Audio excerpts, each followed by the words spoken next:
네, 안녕하세요 여러분. 저는 오늘 의정부 진로 페스티벌 교육학과 소개를 맡은 김민정 멘토라고 합니다. 만나서 반갑습니다. 네, 그럼 이제 지금부터 교육학과 소개를 시작해 보도록 하겠습니다. 실제로 교육은 아기부터 아동, 학생, 성인, 노인기에 이르기까지 모든 시기에 걸쳐서 이루어지는데요. 예를 들어보면 아기 때의 경우 집에서 한글 교육을 받는 사례가 있을 수 있고, 아동기는 유치원에서 친구들과 대화하면서 협동심 그리고 여러 가지 스킬들을 배울 수 있고, 학생기는 다 아시니까 넘어간 다음에 성인기에는 과연 어떤 교육을 받을까 하면은 우리는 보통 성인기라고 하면은 회사에 취직을 하는 경우가 많잖아요. 근데 회사에 취직을 하게 되면은 처음부터 그냥 바로 업무를 시작하는 게 아니라 이 회사에 들어와서 알아야 할 것들에 대해 교육을 받아요. 업무는 어떤 방식으로 진행이 되는지 이런 것들도 교육을 받고, 우리 회사는 어떤 일을 진행을 하는지, 그리고 나아가서 나중에 승진을 할 때도 리더십 교육 이런 것들을 진행을 합니다.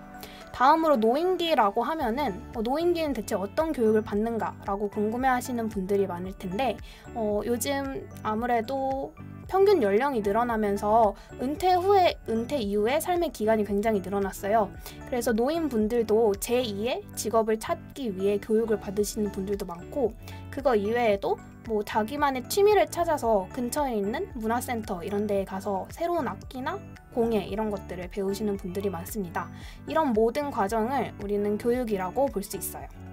모든 학교에 있는 교육학과가 저기 있는 모든 교사 자격증이 나올 수 있는 건 아니지만, 저희 학교를 기준으로 한번 적어봤는데, 만약 내가 교육학과에 가서 교사가 되고 싶다면은 그 학과 홈페이지에 들어가서 어느 과목의 교직을 이수할 수 있는지 찾아보시는 걸 추천을 해드리고요.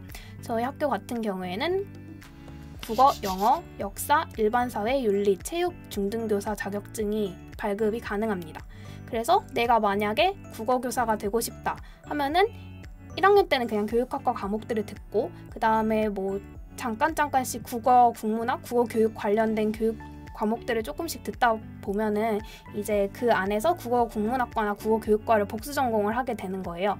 그래서 복수 전공을 한 이후에 교직 이수를 받게 되면은 나중에 졸업할 때 국어 정교사 자격증 2급이 나오게 되고, 영어, 역사, 일반사회 같은 나머지 과목들도 다 영어는 영어교육과, 역사는 역사교육과, 일반사회는 사회교육과 이런 학과들을 복수 전공한 이후에 교직 이수를 하면은 교직 자격증이 나올 수 있습니다. 다음 진로는 교육행정공무원인데, 교육행정공무원이라고 하면 여러분들이 잘 아는 9급 공무원, 7급 공무원 이런 거라고 생각을 하시면 돼요. 그래서 이 교육행정공무원이 되면은 크게 나아갈 수 있는 직장이 교육부, 교육청, 학교행정실 같은 경우가 있는데, 일단 여러분들이 가장 쉽게 접할 수 있는 학교 행정실을 예로 말씀을 드리면, 공립학교에 있는 학교 행정실에 계시는 분들이 바로 교육행정 공무원이시고, 이분들은 주로 학교의 살림이나 외부 손님이 오셨을 때 맞이를 하고 문서 작업 업무를 하거나 새로운 신입생이 들어왔을 때, 그리고 졸업을 할 때 이런 것들을 다 관리를 하고 학교 예산도 관리하는 그런 다양한 학교 행정 업무를 맡아보는 역할을 하시고요. 교육부랑 교육청은 교육 정책이나 이런 실행 이런 것들에 대해 직접 담당하는 공무원이라고 할 수 있습니다. 교육행정 공무원이 되기 위해서는 공무원 시험에 합격을 해야 한다는 특징을 가지고 있어요. 세 번째로는 교육 전문가 및 연구직입니다. 이거는 내가 교육학과에 진학을 했는데 교육이 너무 재밌고 조금 더 깊게 배워서 난 이 분야의 전문가가 되고 싶다 라고 했을 때, 보통 우리는 대학 4년을 졸업하고 대학원에 진학을 하게 돼요. 그렇게 되면은 이런 전문가 분야로 나아갈 수 있는데, 이 전문가가 된다면 나아갈 수 있는 분야는 한국교육개발원이나 수능을 출제하는 곳으로 유명한 교육과정평가원 이런 곳에서 연구직을 맡을 수도 있고, 좀 더 공부를 해서 강단에 서서 대학생들을 가르치는 교수가 될 수도 있어요. 마지막으로는 기업 취업 사례인데요. 교육학과인데 왜 선생님도 아니고 갑자기 취업을 하지? 라고 의문을 가지시는 분들이 진짜 많을 거예요.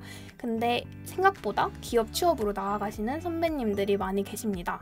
취업에는 딱 한 분야가 정해진 건 아니고 굉장히 다양한 분야로 진출을 하게 되는데, 보통 교육학과라는 전공을 살려서 사교육업체 메가스터디나 이투스 이런 데에 취업을 하시는 분들도 있고, 아니면은 평생교육이라는 평생교육사 자격증이 저희 학과를 졸업을 하면은 그 안에서 필요한 과목을 이수하면 나오기 때문에 평생교육사 자격증을 취득해서 관련된 기업을 설립을 하거나 아니면 그런 데서 근무를 하는 취업 역할도 있고, 다음으로 HRD는 좀 생소하실 수도 있는데 기업에 있는 하나의 부서라고 생각을 하시면 돼요. 그래서 HRD가 휴먼 리소스 디벨롭먼트의 약자여서 인적 자원 개발이라고 할 수 있는데, 이게 쉽게 풀어서 설명을 하자면 기업에 새로운 분들이 이제 뽑혀서 들어왔을 때 그분들이 회사에 잘 적응을 할 수 있도록 교육을 해주고, 아까 말했던 것처럼 승진을 하는 분들을 대상으로 그 직책에 맞는 뭐 리더십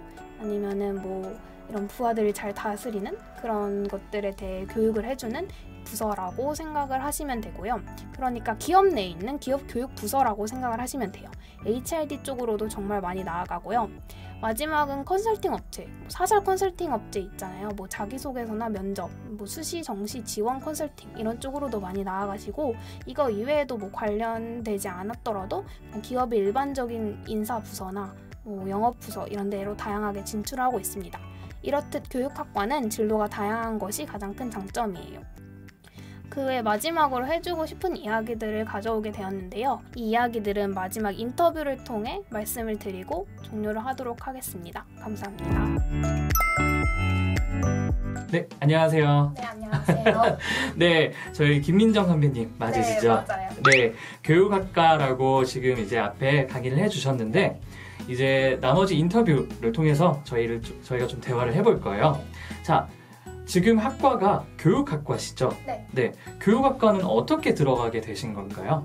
일단은 저는 고등학교 1학년 때까지는 교육학과보다는 교육이라고 하면은 보통 선생님이 된다고 생각을 해서 막연하게 교육대학교나 사범대학교를 생각을 했었어요. 그래서 나는 그냥 뭐 과목 교사가 되어야겠다라고 생각이 컸었는데, 고등학교 2학년 때 한 활동을 계기로 교육학과라는 학과를 처음 알게 됐고 진학을 희망하게 되었는데요. 그 활동에 대해 간단히 말씀을 드리면, 제가 고등학교 2학년 때 교육 분야에 관심 있는 친구들 한 4-5명이랑 함께 팀을 이뤄서 프로젝트 활동을 진행을 한 적이 있어요. 그래서 그곳에서 뭐 고교 학점제나 아니면은 대선에 나오신 주자분들이 교육 공약 어떤 것들을 가지고 왔는지, 그리고 우리나라의 현재 교육 정책 어떤 것들이 시행되고 있는지 이런 것들에 대해 좀 조사를 몇 주에 걸쳐서 하고 다른 친구들한테 알리고 복도에 포스터를 붙이는 이런 다양한 활동들을 하면서, 나는 누군가를 앞에서 교육 가르치는 것도 좋지만 그거보다는 정책이나 교육과 관련된 그 제도들에 좀 더 관심이 많구나, 그냥 교육학 관련된 전반적인 내용을 배우고 싶다 생각을 해서 고등학교 2학년 때부터 진학을 희망을 하게 되었고, 결론적으로 교육학과에 진학을 하게 되었습니다. 네, 그러면은 이제 학생부 종합 전형 및 그 준비하는 것과 입학 노하우가 어떻게 될까요? 전 아무래도 요즘 수시 전형의 비중이 가장 높잖아요. 그래서 고등학교에 입학하신 분들이라면 1학년 때는 아마 수시에 대해 조금이라도 다들 생각이 있으실 텐데, 이게 고등학교 2, 3학년 때 준비를 해서 그렇게 쉽게 되는 수시 전형이 아니기 때문에 1학년 때부터 내가 어떤 진로를 희망하는지 좀 알고 그거에 대해서 좀 탐구를 하는 시간을 가졌으면 좋겠어요. 학생부 종합 전형 이런 스펙도 중요하지만 학교 내신 관리도 매우 중요하기 때문에 그때그때 복습이나 이런 시험 준비 같은 것들은 잘 해주셨으면 좋겠습니다. 네, 좋은 얘기 같아요. 우리 학과의 자랑거리 및 지금 우리 학과의 전망이라고 할까요? 이것들에 대해서 조금 얘기해 주실 수 있을까요? 일단 교육학과라고 하면 아까 과목교육과랑 비교를 하면서 말씀을 드렸는데, 나아갈 수 있는 진로 분야의 폭이 굉장히 넓어요. 보통 사범대학 졸업 친구들은 거의 다 교사로 나아가지만, 교육학과라는 학과를 졸업한 친구들은 선생님 하는 친구 있고 공무원 되는 사람 있고 기업에 그냥 들어가는 사람도 있고 아니면 창업하는 사람도 있고, 이런 식으로 나중에 나아갈 수 있는 진로 분야의 폭이 넓기 때문에 만약 1학년 때 입학을 했는데 내가 교사랑은 안 맞다 싶어도 다른 분야로 나아갈 수 있는 길들이 많이 열려 있어서 그런 것들에 대해서는 좀 장점이라고 생각을 하고, 이외에도 이게 과목교육과는 보통 국어교육과로 들어가면 국어교사가 되어야 하지만, 교육학과에 들어오게 되면 내가 국어가 잘 맞는지 영어가 잘 맞는지 좀 수업을 들어보면서 그때 판단을 하고 그 3학년이나 2학년 때 좀 과목에 대해 복수 전공을 통해서 나중에 어떤 과목 교사가 되고 싶은지 판단을 해도 돼서 아직 선생님이 되고 싶지만 어떤 과목 선생님 돼야 될지 잘 모르겠는 분들한테도